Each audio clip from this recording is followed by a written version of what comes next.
Selamat mendengarkan. Iya. Kesultanan Banten. Kerajaan Banten berdiri sekitar tahun 1526 pada waktu Kerajaan Demak memperluas pengaruhnya ke kawasan pesisir barat Pulau Jawa dengan menaklukkan beberapa kawasan pelabuhan, kemudian menjadikannya sebagai pangkalan militer serta kawasan perdagangan.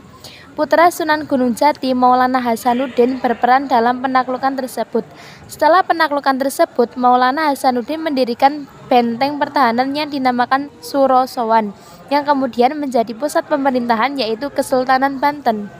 Berkembangnya Kerajaan Banten tidak dapat dipisahkan dari peran raja-raja yang pernah memerintah di Kerajaan Banten. Adapun raja-raja tersebut adalah sebagai berikut. 1. Hasanuddin. Daerah Banten telah diislamkan oleh Fatahillah, kemudian diserahkan pada putranya yang bernama Hasanuddin. Hasanuddin diangkat sebagai raja pertama di Banten. 2. Panembahan Yusuf. Setelah Hasanuddin meninggal, tahta kerajaan diteruskan putranya yang bernama Penambahan Yusuf dengan gelar Syekh Maulana Yusuf.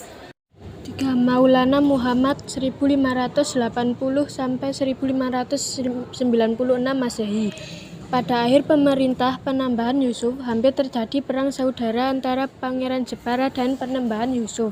Dinamakan Pangeran Jepara karena sejak kecil Pangeran Jepara sudah diikutkan kepada bibinya, yaitu Ratu Kaliamat di Jepara.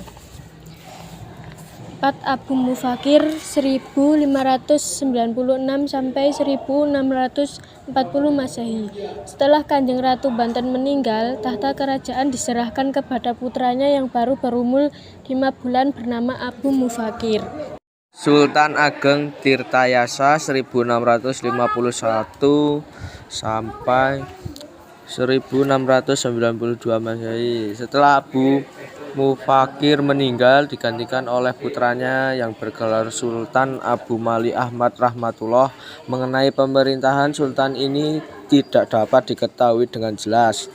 Setelah Abu Mali wafat, digantikan oleh putranya bernama Sultan Abdul Fattah atau yang lebih dikenal dengan nama Sultan Agung Tirtayasa.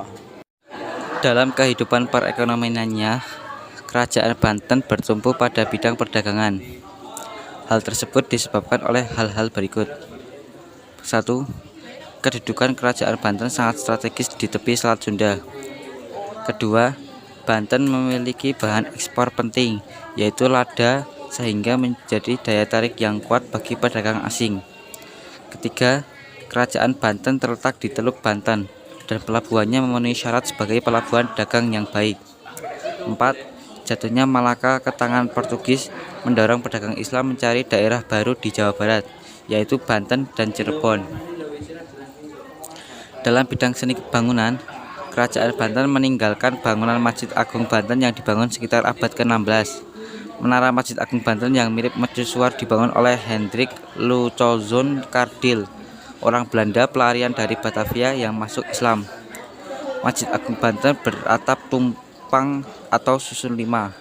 Selain Masjid Agung Banten, juga terdapat gapura di Kaibon, Banten, dan istana model Eropa yang dibangun oleh Jan Lucas Cardel, orang Belanda pelarian dari Batavia yang telah menganut Islam. Sekian.